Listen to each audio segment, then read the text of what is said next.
Welcome viewers of exciting archaeology news. Today, we journey back through the sands of time to explore one of the most captivating structures of the ancient world, the Babylonian Ishtar Gate.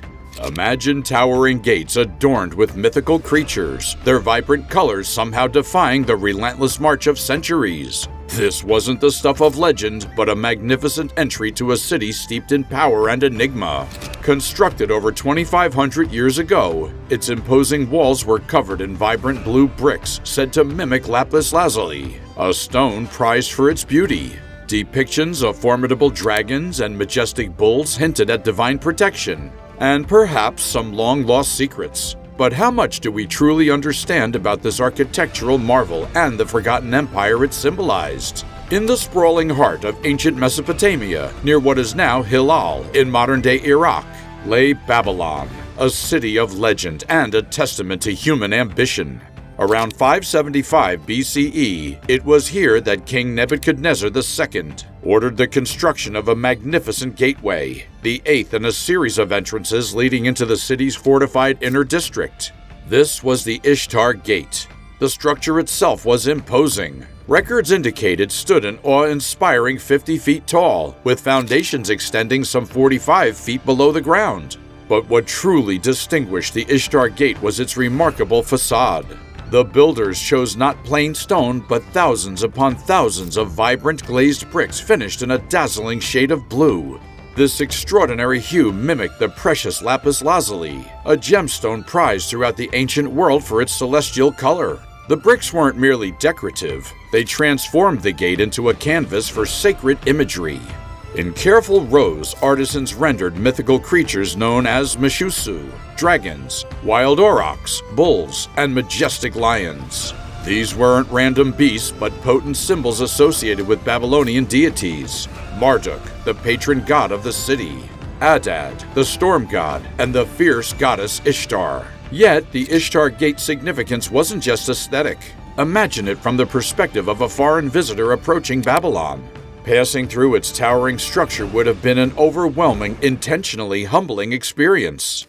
It was a stark reminder of Babylon's wealth, power, and the divine favor bestowed upon King Nebuchadnezzar himself.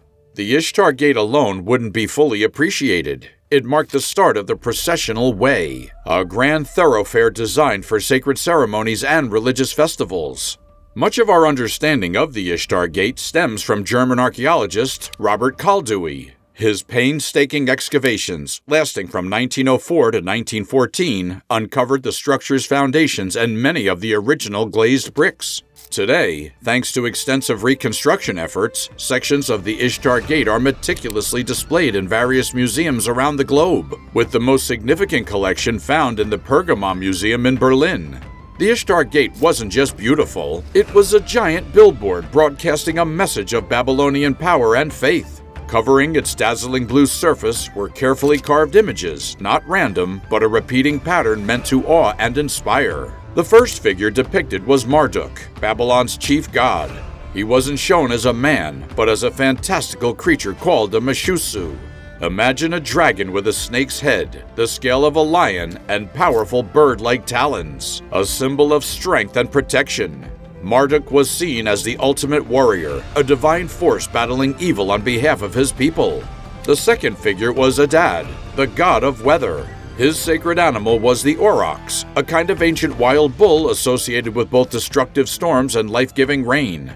This showed that Adad wasn't just feared, but respected for his power over forces crucial to farming and survival. But it's not just about the individual gods. The Ishtar Gate's design also included borders and patterns of rosettes, a swirling flower-like shape often linked to fertility and abundance.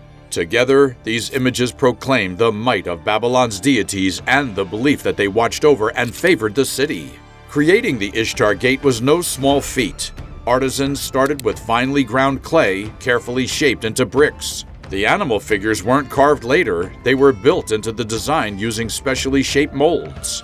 This meant the artists had to cleverly plan the placement of seams to avoid breaking up essential details like the creature's fierce eyes. Once dried, the bricks were baked in a massive kiln, turning them reddish-brown. Then came the real magic, the glaze. That breathtaking blue wasn't paint, but a special coating using crushed gems and minerals. They sought to mimic lapis lazuli, a beautiful blue stone prized for its rarity and color. They even added shimmering gold and brown glazes to enhance the animal figures. The overall effect must have been astonishing, especially under the desert sun.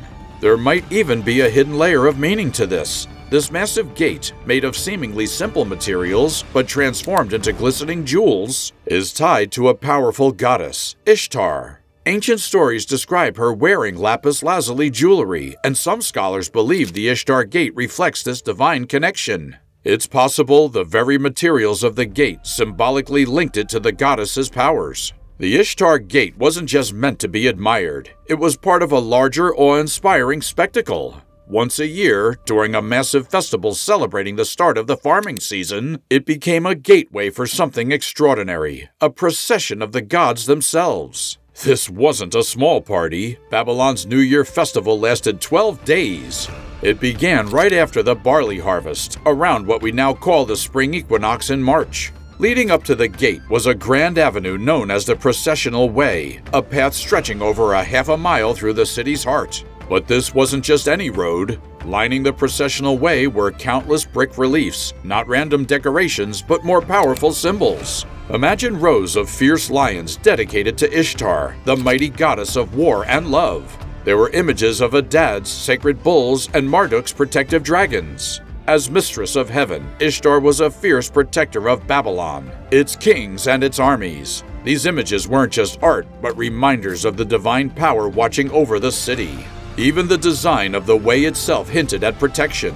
Its sides were built with crenellations, those square-shaped battlements you see on castle walls. It subtly sent a message. Anyone daring to attack Babylon faced not only earthly armies, but the might of the gods themselves. The figures on the Processional Way were incredibly detailed. Even the lions' manes were carefully sculpted with flowing lines and color variations. Some face left, some right, creating a sense of movement. Imagine seeing them for the first time, bathed in a flickering torchlight. It would have been breathtaking. This wasn't just about the gods, though. The New Year's festival was also about the king. It was a chance for him to show his connection to Marduk, the chief god, and get his blessing for the year ahead.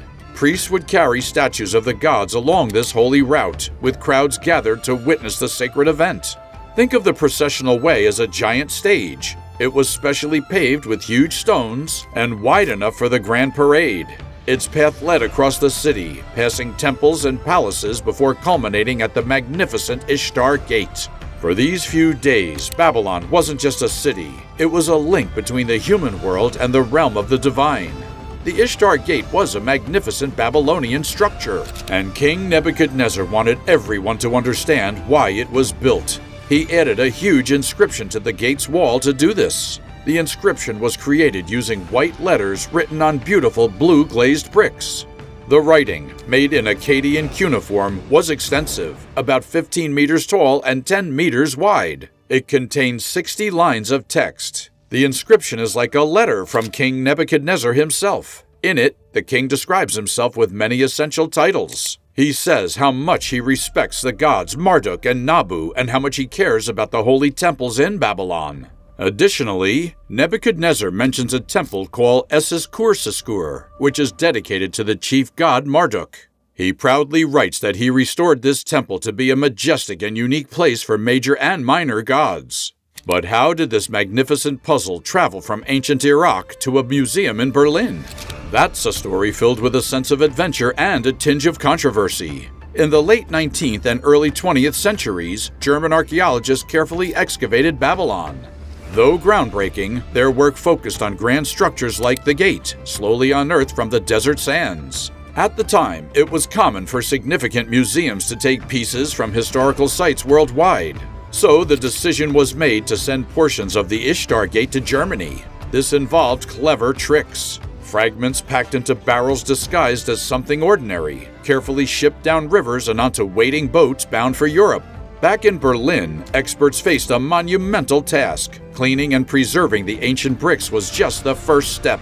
It took years to fit the gate back together, and new bricks were added when missing pieces were discovered. The result stands in a grand museum hall. Though smaller than the original, it's a remarkable display, hinting at the power and symbolism of ancient Babylon. Yet the puzzle needed to be completed. Other museums worldwide also have pieces of the Ishtar Gate. Lions, dragons, and other fragments from its walls now reside in collections everywhere from Istanbul to Detroit. In fact, during the 1980s, Iraq even built a smaller version of the Ishtar Gate to reconnect with its ancient past. But this newer copy has been damaged in recent wars. The Ishtar Gate, now in Berlin, wasn't just a beautiful and powerful structure in its own time. It carries a weight of questions in our own. For decades, Iraq has demanded the gate's return. Even through fragments and reconstructions, the Ishtar Gate stands as a testament to ancient ambition and beauty. It allows us to step back in time, sparking fascination with the powerful kingdom of Babylon, and reminding us how complex and ever-evolving our relationship with the past can be. There aren't easy answers. It's a constant debate. To whom does history ultimately belong? And now, I want to hear from you. Do you think the Ishtar Gate should be returned to Iraq? Should museums focus on returning objects instead of acquiring them? Let us know in the comments below, and let's have a respectful conversation about these important issues. If you found this video interesting, hit the like button and subscribe for more fascinating videos that dive into history. Don't forget to turn on notifications to stay updated, and share this with others who would be interested in understanding the complex legacy of the Ishtar Gate.